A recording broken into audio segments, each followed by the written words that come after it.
Hey, hey, hey, how are you guys doing? Welcome to SureFire Live again tonight. We have guest Alan Rush on, and he's always a hit. He always brings the info. And I've heard Alan talk for years, and I always learn something from Alan. I always take away notes. And mostly a lot of times he just brings attention to stuff that you're like, oh yeah, of course we need to do that. It's so obvious and clear and relatable.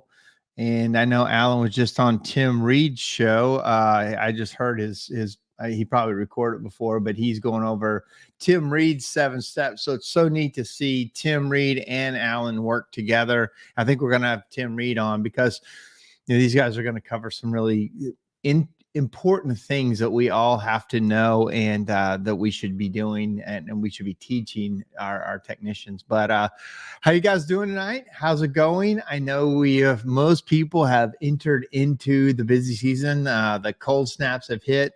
I saw a post from one of the larger chimney companies. He said they booked I can't remember the number. I think he said 500 jobs. That was insane. That number I know, or maybe it was 500 calls. I can't remember what it was, but it was a lot. We normally do several hundred a week ourselves, but it's everybody's at a different place and it's all good. And it's good that we're busy. A lot of people were slower in the summer, but here it comes. It feels like it's coming. Got a couple early comments. Let's see here.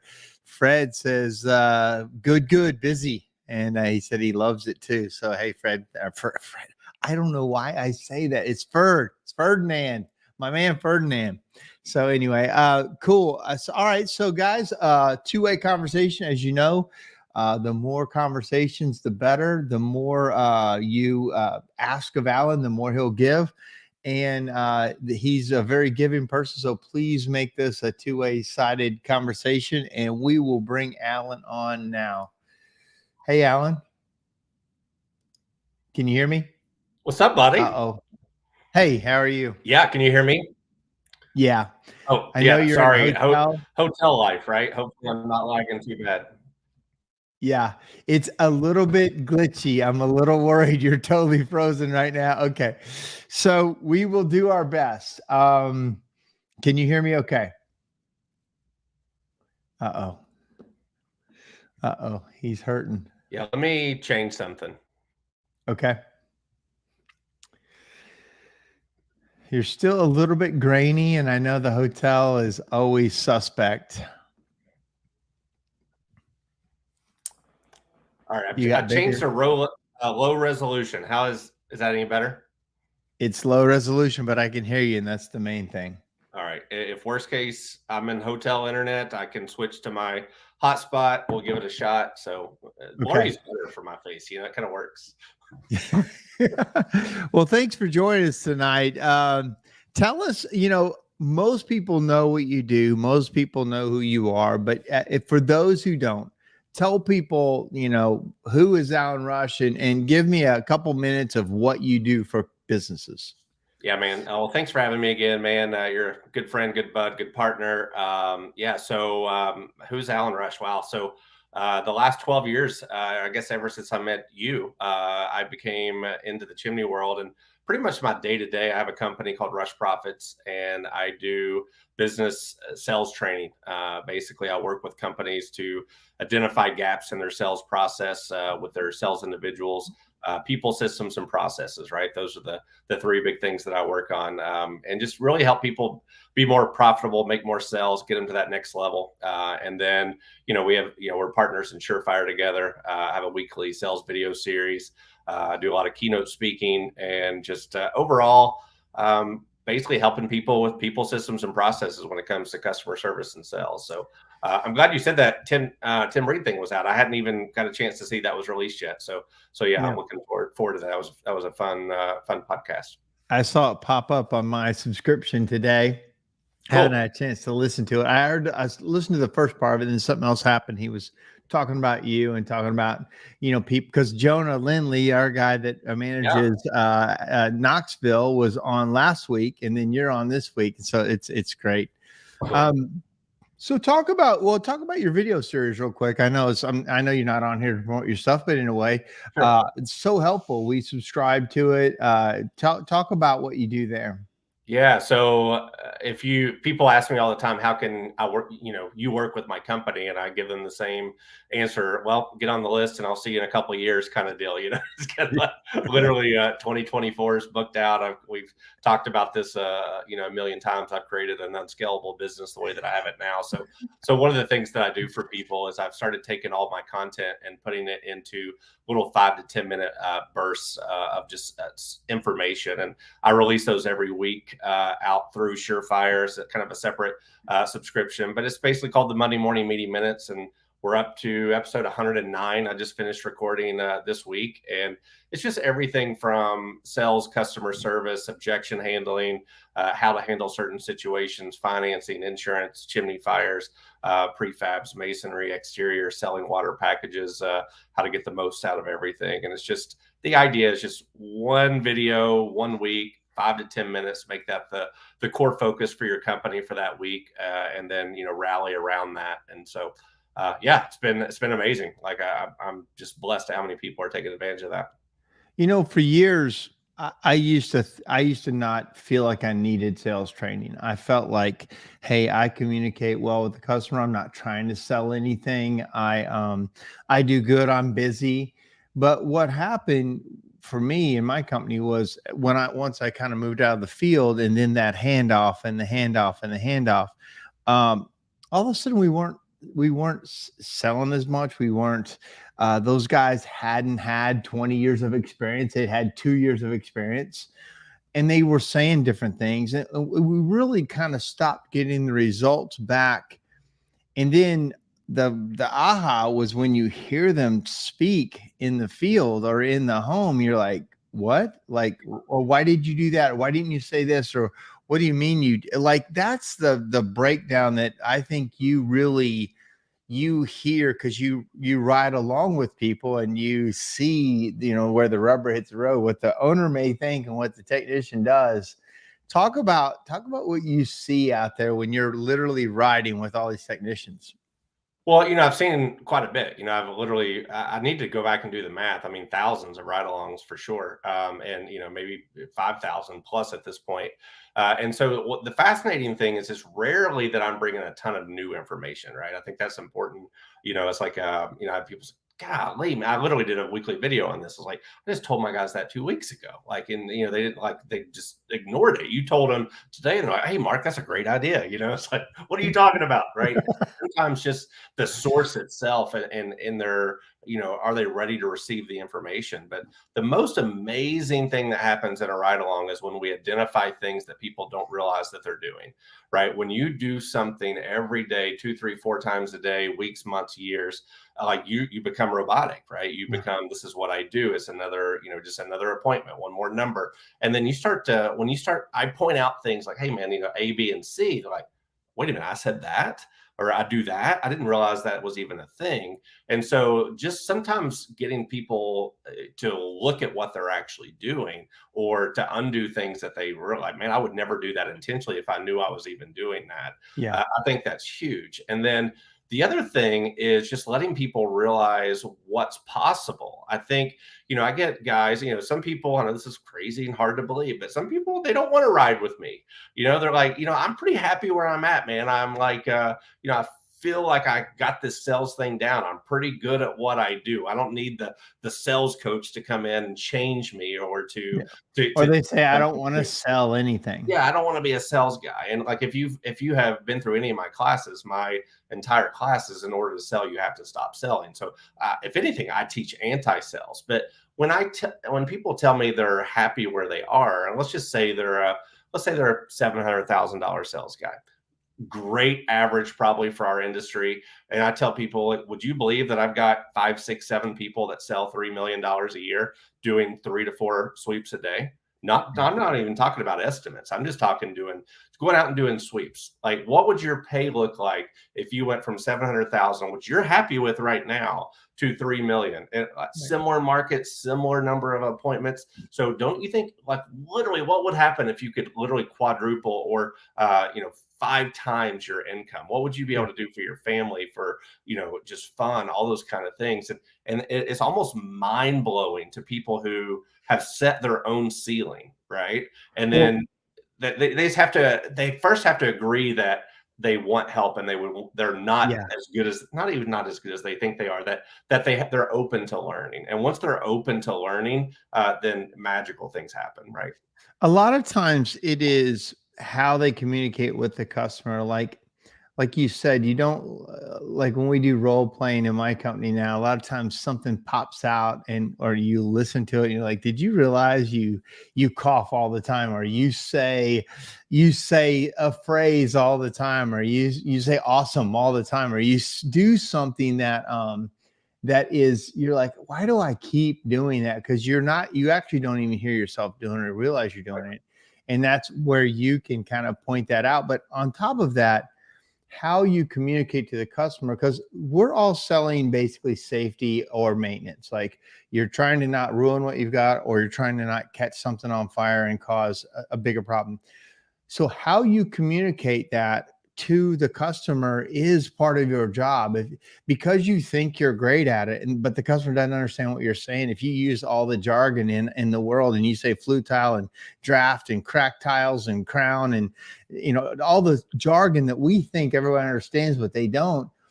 And you left the house, you're like, hey, I did a good job. I'm amazing. And I quoted all the right codes and I did all this. And then the customer doesn't buy.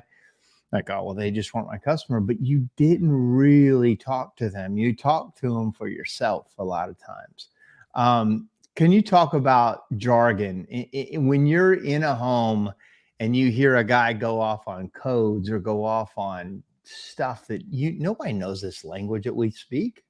Yeah, and I know this pisses a lot of the industry off, what I'm getting ready to say, right? Like, there is a classic old school, new school kind of thing. And I mean no disrespect at all to the industry. In fact, I'm probably more in tune with the industry now than I've ever been. Well, we could talk about Spazzacamini later. I think the industry has gotten it wrong. And I've talked about this before, in the idea that we have trained our guys to be code-oriented technicians that go in and do detailed inspections and inform customers of the results of their inspection, right? Here's what I found, right? I checked these 70 things on your fireplace, your chimney, your roof, your attic, and here were the results, right?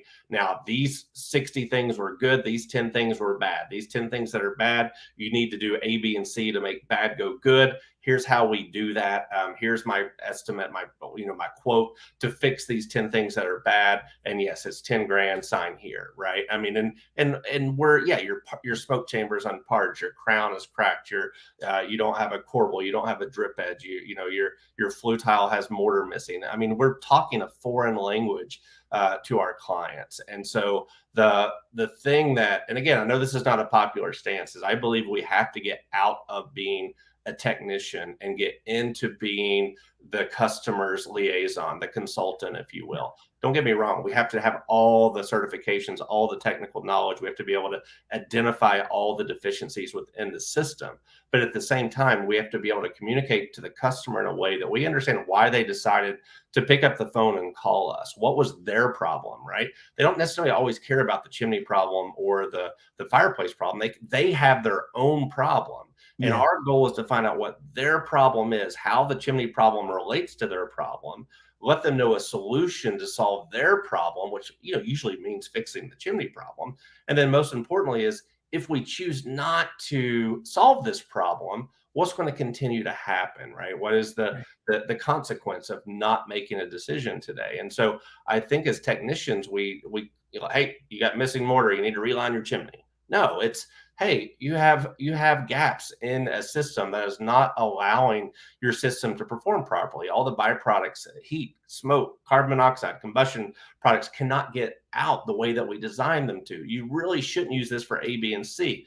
If you were to use your system again, if we're going to make an investment in the system, let's talk about what that would look like for you. I mean, if you're going to make an investment into your system, let's make sure it's exactly what you want out of the system. Right. And so it's just that I feel like we have the wrong conversation of, here's what's wrong, here's what you need to do, versus here's what's wrong, here's what that means to you. Let's talk about, do you even care about that? Right. Like, I've used the analogy a million times. It's like someone that says, how often do you use your fireplace? And they're like, oh, I don't use it. I haven't used it in 20 years. Well, do you plan on using your fireplace ever? No, zero chance. Well, hey, you got your smoke chamber's not parched, and you got a cracked tile, so you need a liner and a smoke chamber. I mean, no, I don't. My fireplace does. I don't. And so we just got to learn to have the right conversation. We always say too, and I know, and maybe this came from you, but you better solve in your conversation. You better solve why they called you first. Like in those discovery questions, or you will call them whatever you want. But when you find out, hey, why'd you call us? What's the plan? You better solve that problem, because I've had just that conversation where somebody's really not planning on using it, and we give them this whole laundry list of things, but they're selling the house or lifetime warranty stuff. I love your story about lifetime warranties for that older guy. But we don't listen to what they want. And again, you can stack on everything they need, but you better answer the question first. A lot of times, is my fireplace safe? Why is it not working? Why do we come out? We want to feel safe to use it. Okay, great. Like, you better solve that before you go into your water leak problem or your mold problem or crack, whatever. So, can you, so one question real quick. Somebody asked, is this being recorded? Yes, this is always recorded. You can always go back to whatever Facebook page you saw this on and go back and watch this. It's also on the YouTube page. So talk about, I'll tell you what, do you want to answer that? Or I know the main thing we were going to go over was the office setup, but do you want to go over that part, solving the problem first, the big three? Well, so yeah, I mean, the big three is explaining the problem, right? But so I've taught this for years now, what I call the big three. It's really the big 3.5 now. It's because I refuse to call it the big four, right? It's the it keeps us from using technical jargon, right? So anytime we find a deficiency in a system, we do these three things, right? Number one is, what is this thing and what does it do, right? Like, this is, here's a picture of your cracked crown, like, or, what is a crown, right? Like, what is this? What is the point of a crown, right? It holds the bricks together. It's the first line of defense against keeping water out of the structure, all these kind of things. So in order to keep the customer from getting technically confused, number one is, what is it? What does it do?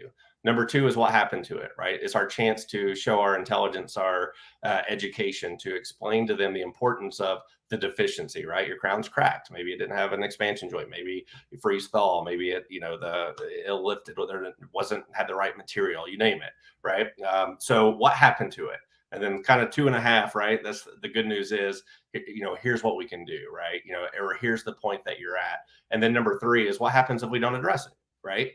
So if you take that formula and apply it to every single deficiency, so Mr. Stoner, here's the top of your chimney. We call this the chimney crown. It's basically the first line of defense against keeping water from getting into your structure. As you can see, there's some cracking going on that's happened due to some improper construction. I can explain all the details, but to not get technical, it's allowing water to get into your crown. And here in the Nashville area, we have about 60 freezing and thawing cycles every single year, and every time that water gets in there and freezes, it causes that crack to expand, and it's just allowed water to really intrude that. But the good news is, all the damage really appears to be isolated right here at the top of the chimney. Maybe this top 2 or 3 courses, we can start to see there's some algae and mold, which is just showing us that there's some water really hanging on there too long. But basically, all we got to do is address this crown, these top couple courses. And then number 3, right? If we choose not to address this crown, then basically water is going to continue to get into the system, and 3 courses becomes 4, 5, and 6, and eventually we get to the point where we've got water intrusion into the home, or we have some major masonry construction that has to happen. And so basically, I think we've caught this at a point where we just need to do A, B, and C, and you're kind of doing that whole, what happens if you don't do it type of conversation. I always like your good news thing, because no matter what it is that you find, it's good news. Can you talk about your thought about that? Yeah, unless it's a ground up rebuild, there's good news. Right.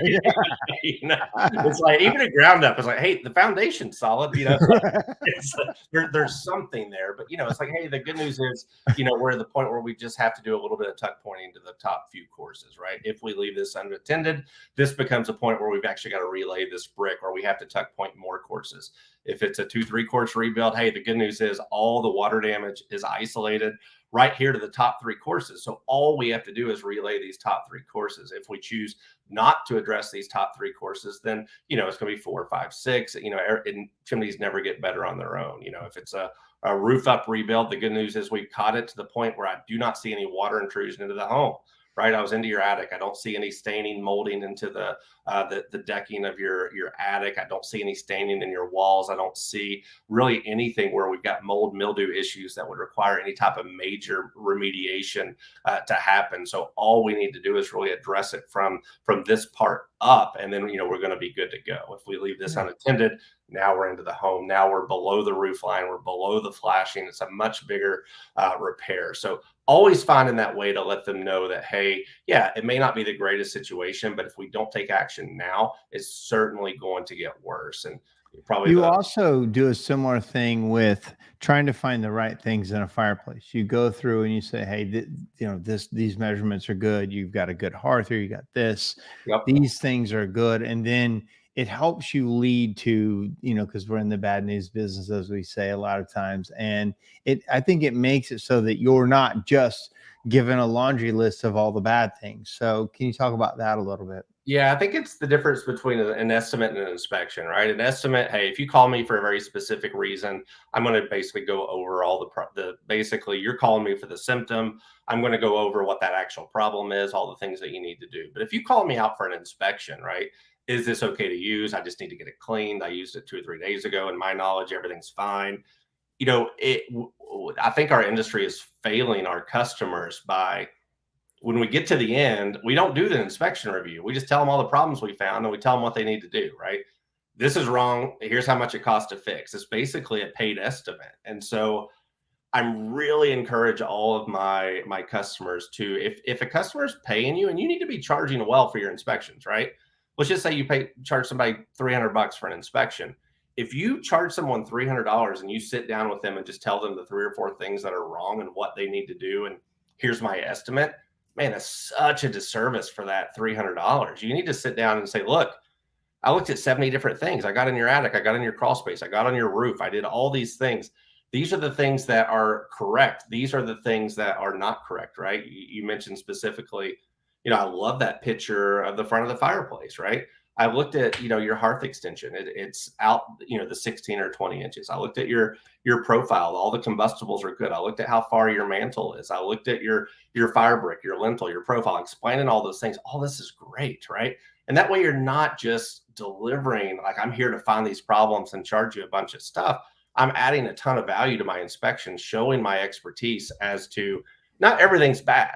But the really beautiful thing about that is a lot of times, if you don't do the things that we're recommending, the stuff that I currently told you is good becomes bad, right? And I'll tell you, if a guy comes into my house and tells me nothing but bad news, I internally start shutting them down, because, I take care of things. I know, I just feel it when somebody's just running my house down, running my thing down. Like today, we were on a call earlier and somebody was criticizing something we were doing. Yeah. And you and I both go, well, I don't really believe you on half of this stuff.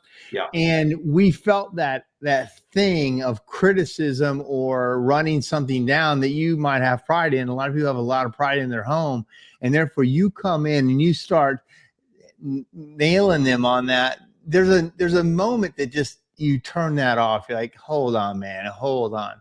And I don't like, I like the saying, say, hey, and for sure, stay on all the things that are right. But if you want, I'm here to try to keep you safe, or try to keep you safer. Here's some pictures of some things you need to know about. And I think it's important. I'm not even here to keep you safer, right? Why did you call me? If you want Yeah. to be safer, then I'll help you do that. That's a great Right? point. Yeah. You know, it's like we as chimney industry, as professionals, our goal is to go in and inspect to a standard, right? We go in to say, we want to make sure you don't have any exterior damage, any water intrusion issues. You want to make sure that everything's up to code, that if you're venting properly. That is our goal as a certified technician. But keep in mind, even though we have to do all those things, that may not be the customer's goal. And so the more that we preach that to the customer, if they don't care about it, then we're basically we're talking to deaf ears. Yeah, So you got to make sure they care about it. That's a great point. yeah, There's a question here. yep. It says, we train to a standard. As the owner, I feel I set the bar for how to succeed in the customer's home and in the showroom. Question: how far from my personal approach do we allow different personalities to affect the sales approach? Personality in the sales delivery is a harsh balancing point. Your thoughts, please. That's an interesting question. What a great question, man. Yeah. And I mean, you nailed it. So I teach that sales is three things, right? I teach there's three equal parts of confidence, process, and rapport, right? So what I teach is sales process, right? Which is literally a third of what it takes to be a successful salesperson, right? I can't teach confidence, right? Over time, when you see the process work, or the more repetitions you have, the more confident you get, the more wins under your belt, the more experience, all those things bring you more confidence. When a customer feels your confidence and you tell them, look, you brought me this problem. Here's how I do it. I've done this 100 other times. There's no question, no doubt. They feel that, right? And then the rapport side is, I think what this question's about is that, what is your likability? What is your ability to relate to people? My style is certainly not everybody's style. Like, I am like a goofball. Like, when I'm in the home, I'm making bad dad jokes. I'm crossing lines. I'm talking about bourbon and wine and all these things. And people that may not have those experiences are like, man, like, I don't know if I could, like, don't do that. If that's not you, don't do that. Right. You gotta, so to answer your question, you do set the bar, you do set the process, and your personal approach absolutely will vary based on your personality, but that does not mean you change the steps in what your people do. Like, I can tell people, hey, I want you to understand, I want you to do a discovery to understand what's important to the customer. These are typically the 7 to 10 questions that I would ask. I'm not going to tell my guy how to ask those, what order to ask them in. Hey, use these exact words. I want them to be able to flow into that. As long as we get the information and we follow the process, how they do that is going to be up to the individual. If you try to start creating robots and setting scripts and start, hey, say this, do this, it's not real. It won't be believable, and you'll actually see, reverse results. Yeah, everybody will get frustrated. And to your point, your question was, how far from my personal approach do we allow different personalities to affect the sales approach? Nothing should affect the process. If you do a 7-step or a 5-step, it's the process. You have to allow them to be their own personality. And some people are better than others. I was with a guy one time that had he was simple. He was so simple. You'd almost think he was not smart because he was the way he spoke. But man, everybody bought from him. Like, you would think this guy is not very smart at all. He was smart, but he didn't speak that way. It was just like he had something. It was almost like on the spectrum of autism. Yep.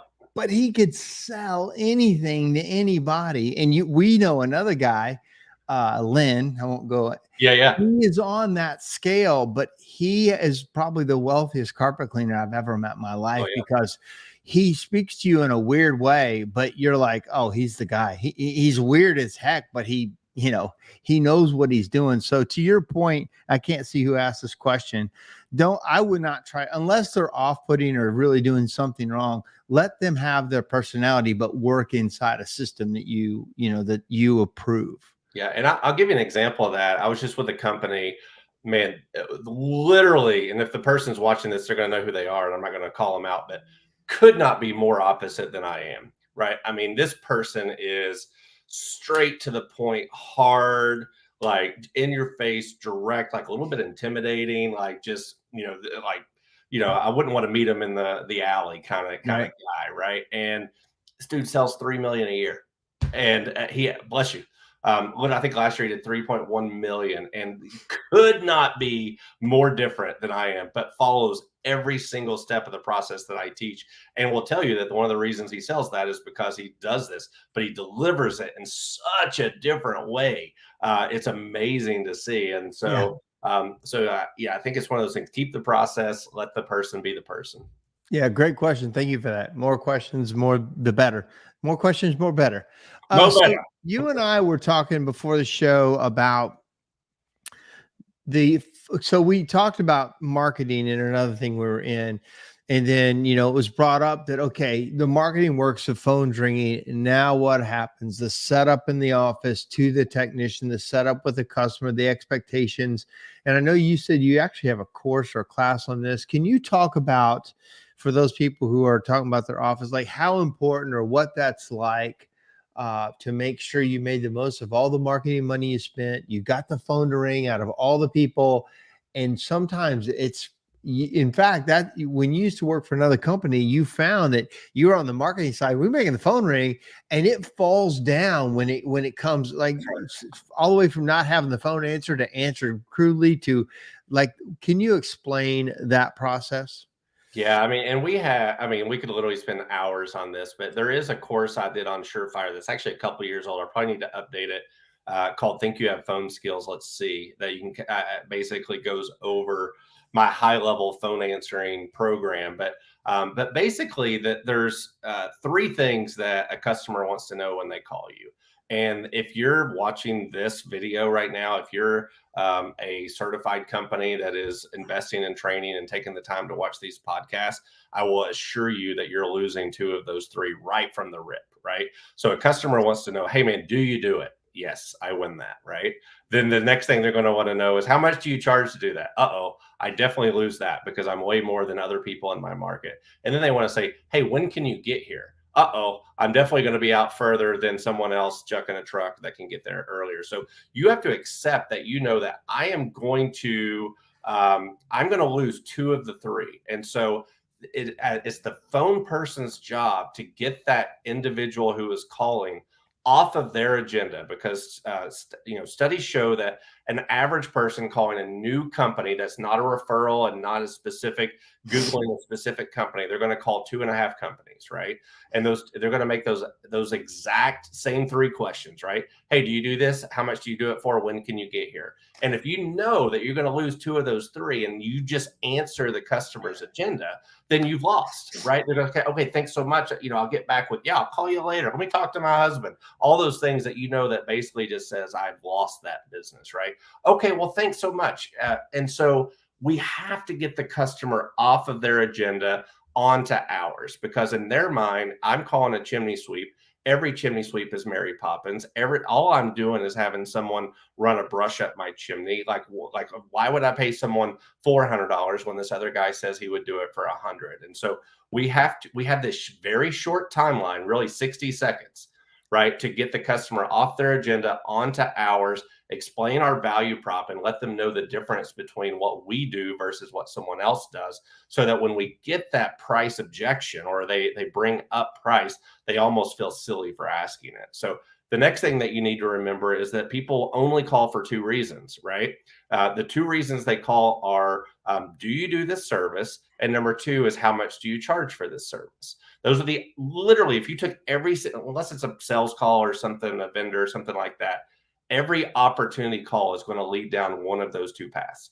Do you do it? How much do you do it for? And Exactly. Most of the time, everyone fails at the how much do you do it for. They call up, hey, thanks for calling Ashbusters. This is Alan. How can I help you? Hey, Alan, how much you guys charge to clean a chimney? We charge $299. Okay, well, have a good day. It's like, so you're done. You lost the whole appointment. So we have to get them off of the why they called and onto our agenda. So I teach basically a 7-step phone process that I'm not looking at it right now. Let's see if I can do this off my memory, but it's basically intro, good morning. Thanks for calling, Rush Profits. This is Alan. How can I help you? Build rapport. Number 2. Hey, Alan, how much do you guys sweep chimneys? Yes, we do. How much do you charge for a chimney sweep? Well, thanks so much for calling. First of all, who am I speaking with, right? Build a little bit of rapport. Mark, well, man, hey, Mark, thanks for calling, man. I really appreciate you giving us a call. And then, kind of getting that, that rapport started with the customer and said, so you're looking for a price on a chimney sweep? Perfect. Well, we sweep chimneys every day. You definitely called the right company, right? Good news is, Mark, we do have flat rate pricing for every single service that we offer. Is it okay if I ask you just a couple of real quick questions to make sure I get you the right price at the right service? Right. Yeah. And that way, all of a sudden, now they're on my agenda. Of course, man, I want to make sure I'm getting the right price, get the right service. First of all, have you done business with us before? Would I be able to pull you up in our system? That'll save us a lot of time. Right. No, never. It's the first time calling. Well, thanks. Welcome to the Rush Profits family, man. Can I ask how you heard about us? Yeah. Right. Google, man, what did you Google? I always love to know, like chimney sweep in your area, man. That's awesome. Thank you so much for giving us a call. I really appreciate that. So, do you mind if I ask, what your zip code is? I'd hate to get too far into this and just realize that you're not even in the service area that we work in. You're in 37172. Beautiful. We work in that area all the time. Perfect. Well, it sounds like we're ready to get started. So, is this just a regular wood burning or a gas burning type of system? Oh, wood burning, awesome. Do you know if this is a regular brick masonry chimney, or is this a manufactured chimney that maybe has like vinyl siding, something like that on the side? Brick, okay, awesome. And is it open, or is it a closed system? Is it one of those things that has doors that you open, or oh, it does have doors? Perfect. And can you open those doors, or is it always glass in front of it where you can never open? Oh, you can open. Okay, perfect. Sounds like you just have one of our standard, wood insert, whatever it is, right? And this is where you go into that value prop. So again, you've got 60 seconds. So thank you so much, Mark. So let me just tell you what we would do. I'm going to send one of my certified technicians out to your home. Basically, he's just going to do a full evaluation of your entire system. He'll, of course, start by sweeping that for you. And basically, he's going to check the inside and the outside. He's going to actually, I know it's crazy to think, but we actually run color cameras up your system. We're going to just make sure that everything that is venting gets out the way it's supposed to. Assuming your roof is safely accessible, we're going to get up on the roof. We're going to make sure everything is nice and structurally stable up there. The entire process that we do is $299. And what's really cool, Mark, when we're done, our guy is going to sit down with you. He's going to go over a 70-point checklist of everything that he looked at in your fireplace and your chimney. If there was anything at all that needed attention, he's going to walk you through any deficiencies that he's found. And if you're interested, he can also give you some recommendations on how to take care of those things for you. We're currently, this is the time of the year, starting to get cold. So we're working out a little bit, but we're currently in the Nashville area in your zip code right now, the first week of November. I can do Tuesday or Thursday. Morning or afternoon work best for you, Mark? Right. Hey, if this sales game doesn't work out for you, I've got a job for you. Oh, you can answer your phones? You're so good. I mean, dude, I'm sitting here going, God, it's so good. Well, the idea is we're not making a decision on price, right? It's like so many people, they say, and we do this for $249 or we do this for $299, and they stop. Yeah. And the customer hears that number and they're like, oh, wow, that's a lot more than what the other company was. What are they getting? So to go back to the process is intro, rapport, discovery, right? What are you calling for? I just saw Vince's, the discovery, right? And then we go into the value prop. This is what we're going to do, right? And then you sandwich that price in there, value prop price, and then immediately go into the deliverable, right? The deliverable is what you get. The really cool thing, Mark, is when we're done with the service, our guys, he's going to sit down with you. He's going to go over all his findings. He's going to give you a report that'll be emailed to you. If there's anything at all that gives him any kind of concern, he's going to go over that with you as well. And if you're interested in any kind of recommendations to repair what he's found, he can go over pricing with you on the spot as well, right? So that's what they're getting, right? Well, Alan, man, I called another company before you. You're $300. They were doing it for $100, and why would I pay you $200? Man, that's a great question. Mark, what a lot of people don't realize in this industry is that of all things, we're dealing with live fire in the middle of a house. We're dealing with carbon monoxide in the middle of a house. We're one of the only industries that is not regulated and not licensed. Would you believe, Mark, that you could actually be a chimney sweep and go out and make recommendations, and there's not one governing body that would tell you that you could or you couldn't?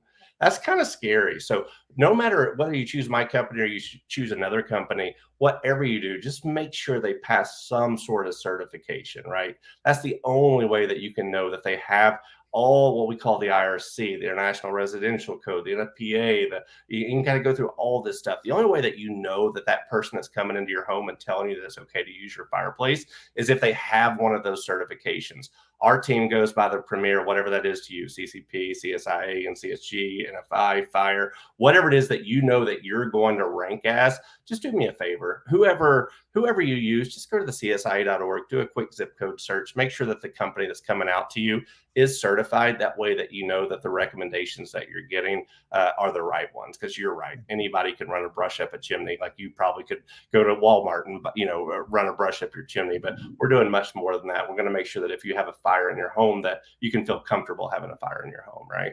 And just kind of go through that whole kind of thing. So good. Yeah, I love that. That's awesome, dude. You are so good. In fact, I'm going to let my office staff listen to this again. We've watched your stuff and listened to it, but the way you're so curious, and like you said, you bring them to your agenda, get them totally off their agenda. Now they're following along instead of them in charge asking their questions and just getting to the 3 questions they know. You've taken them along in a journey, and like, I love that. Question here. We watched your Monday morning minute on insurance claims. What's the best step? So before we go to this, is there anything else you want to add to the incoming calls, or do you want to go to questions here?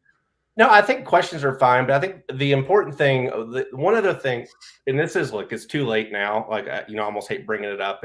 If you're booking out now, what are we? It's like October the 10th. If you're currently booking into November, late November, December, it's really kind of too late for this. But one of the things I always encourage people to do is to very specifically track their close rates of their appointments by time the customer waited. Right. So I've done this with, 15, 20 companies, and there is a huge, it's almost like a direct X graph that the longer someone is willing to wait for a sweep or an inspection, the less likely they are to spend money with you when you make a recommendation. So yeah, that's fascinating. It's extremely fascinating, because you think about it, it's like, okay, hey, we're excited. We got 6 weeks of work. Well, I'd rather you have 2 weeks of work, because that 2 weeks of work is going to produce you 2 to 3 times the money that 6 weeks of sweeps are going to do. Right. So, again, I almost feel bad bringing it up now, because you're not going to just solve this in the next month or two, but it's something to keep in mind for next year. Right. If people are happy, they're excited to be out, a long time. But look, I've got people that are patients. I got people that are charging probably double, triple what you guys are charging right now for a sweep, because they're trying to maintain that 2 to 3 week window. They would rather have 70% of the phone calls say no and waste that marketing spend right now versus have 6 weeks of waiting, knowing that, when I get there in the middle of November, the customer thinks everything's fine. Oh yeah, take your time and get here whenever you want. I just used it two days ago. There's no problems here. Like, that person is less likely to buy. So, it may sound insane, but if you've got to charge $500, $600, $700, $800 for a sweep, that's okay. Because that person that's willing to pay for that, obviously manage your schedule. If you start getting like, hey, I'm only a day out, that's a problem. You're charging too much. But kind of keep that in mind. Yeah. I love that. So back to this question on your insurance claims. What's the best first step on learning how to close more insurance claims? Yeah, so there's 2 weekly videos that I've done on insurance claims, depending on where you're at. One of them was like week 3 or 4. One of them was like week 90 or something. So, but basically, my week 3 video versus my week 90 video is actually quite a bit different. The really important thing with chimney insurance claims is that we're careful with our language, right? So I didn't watch the episode that you did with Kirk yet, Mark, but I'm sure you guys talked a lot about this. But, yeah, last week, the language is singular, sudden occurrence. Whoever asked that question, there is our last week, we went over some of this, but go ahead, Alan. So the key language that I use is singular sudden occurrences, right? So I used to teach things like thermal shock, high heat event, such as a chimney fire. I would teach all these kind of languages, but the burden of proof is on the insurance company to say that it's not a claim.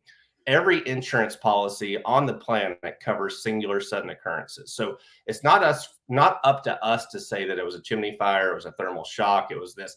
All we know is that this happened in an instant, right? Whether that was a thermal shock, a fire, a tree hit it, an earthquake, a tornado, tremor, like it did not happen over time. It did not happen due to maintenance, lack of maintenance, water, those types of things. And so the real key is just being very simple with your language. And if you are going to claim that a chimney fire occurred, the only way that you can state that is if the fire department was called, someone saw the fire, or there was a report written on it. Otherwise, all you can say is there's evidence of these things occurring. Now, you can get what we call the Holy Grail, which is the vertical crack with expanded creosote with scorch marks, right?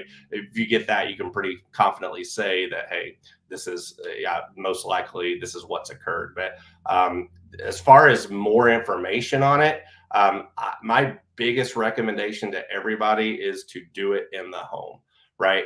When you're scanning the chimney with the customer, hopefully you're scanning every chimney. And then secondly, you're scanning every chimney with the customer watching it live, right? And you come up across, let's say, that vertical crack or whatever the case is.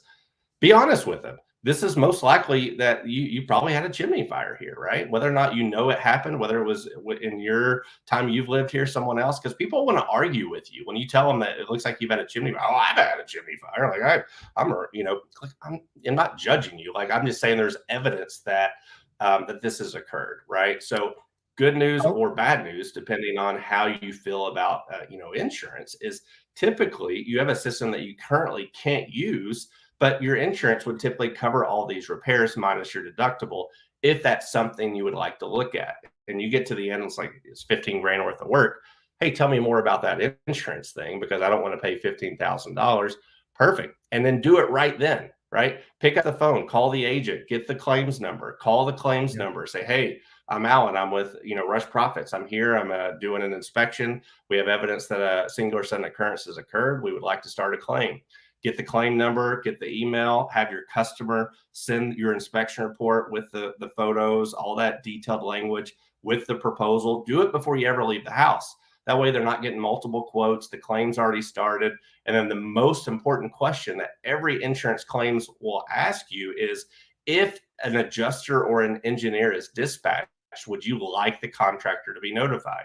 And you always have to say yes, right? Because their entire job is to say, hey, this is not insurable. And if you're not there, they will almost always do that. So anytime someone says they're sending an adjuster or an engineer, you have to make sure someone in your company is at that job to either run the camera again or to just debunk whatever they're saying. Well, not only that, this was part of the conversation last week that you probably need to show up about an hour early because they're notorious for coming early and being done by the time you get there. And two, one other thought to get more insurance claims is to use the program the insurance adjusters use, which is Xactimate. It starts with an X, Xactimate, and it's a subscription service. If you buy it for a year, it's usually like $2,000, and you will then write your estimate in their thing. Now, typically, Xactimate is low compared to what you want to spend or what you want to charge. But you can make adjustments to Xactimate and charge what you need to charge.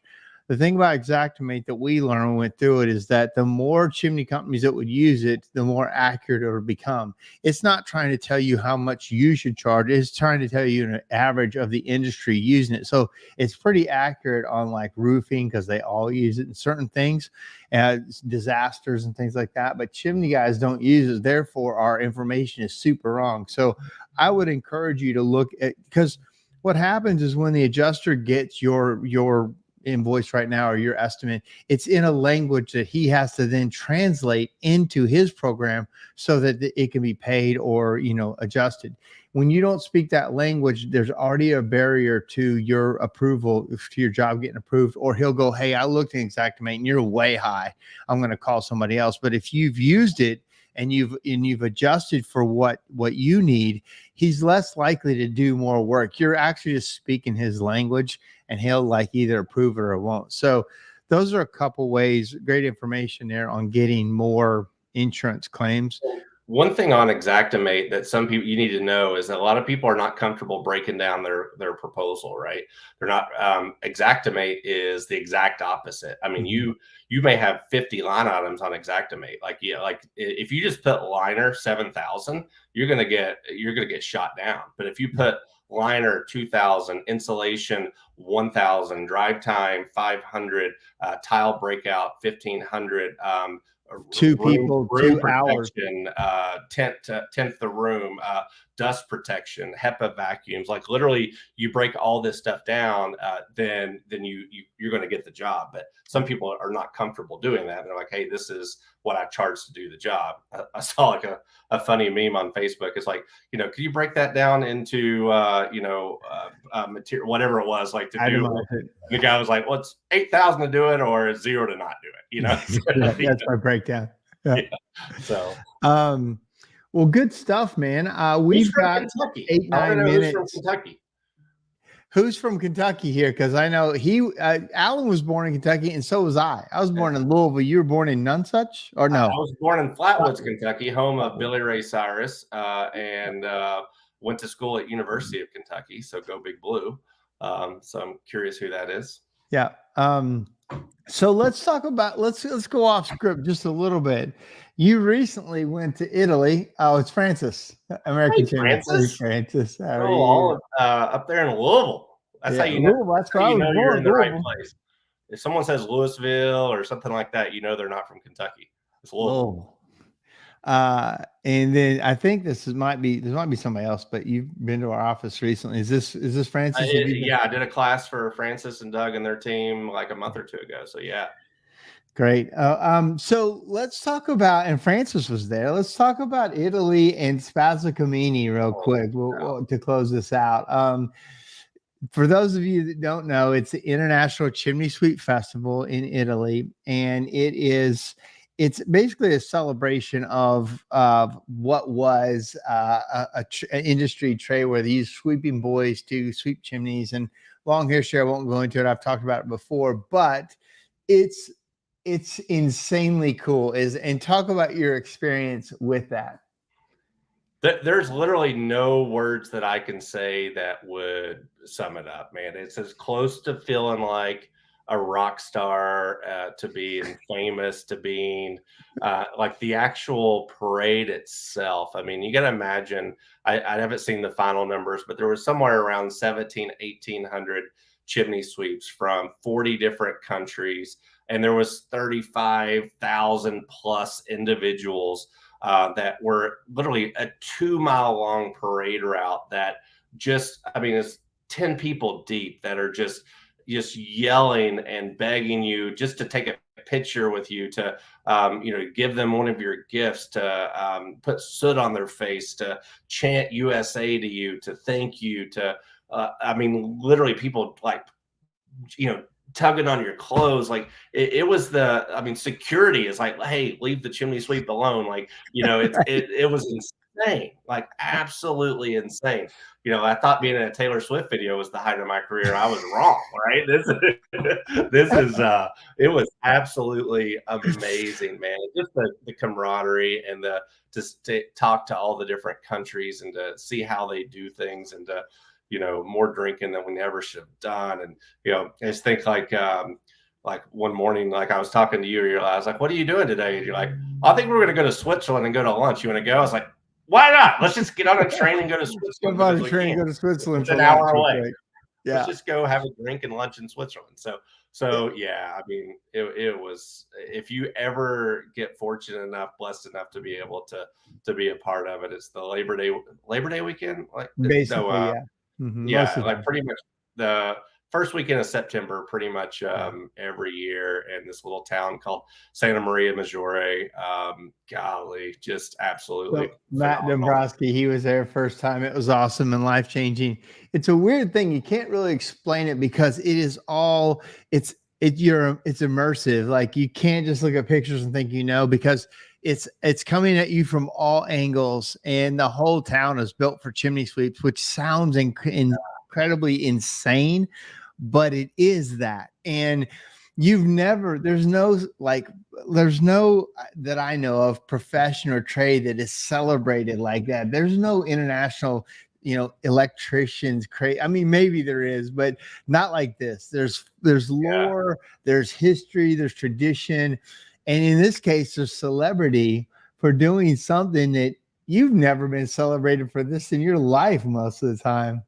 And then somebody else And the said, stuff greatest you do time there, ahead of you get criticized to do in the US. Like, I mean, people like literally like they want you to put soot on their face. They want you to blackface them. They yeah, want you to yeah. do these things. And it's like, I mean, it's an honor. And we were in, my wife and I made, kind of a vacation out of the trip, and we went to Italy and then on to France and London and all these things. And we were actually at a pool in Marseille, France, just having a drink, and we kind of talking about what you do. And the guy was like, he's like, "Oh my God, you're a chimney sweep." And he like shook my hand just because he wanted that luck. Right. And then he's like, "We actually hired 2 chimney sweeps to come to our wedding." And like, and it was just, it's just a different culture, a different experience. And for this little tiny thing in the US, it's really only about 50 years old, right? I mean, it's to go and see the history of how it started. I mean, really, honestly, a very terrible history. But to learn and to celebrate where we've come is, man, you got to do it.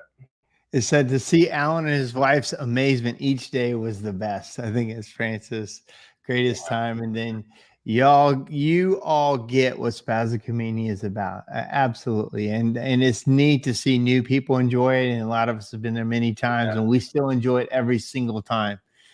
It's so cool. And so for those of you who are watching and have never been, figure out how to get over there and see this at least once in your life. I promise you, it's one of the coolest things you will ever see and be part of. It's this little town of 5,000 people, 30,000, 40,000 people come to celebrate what we do.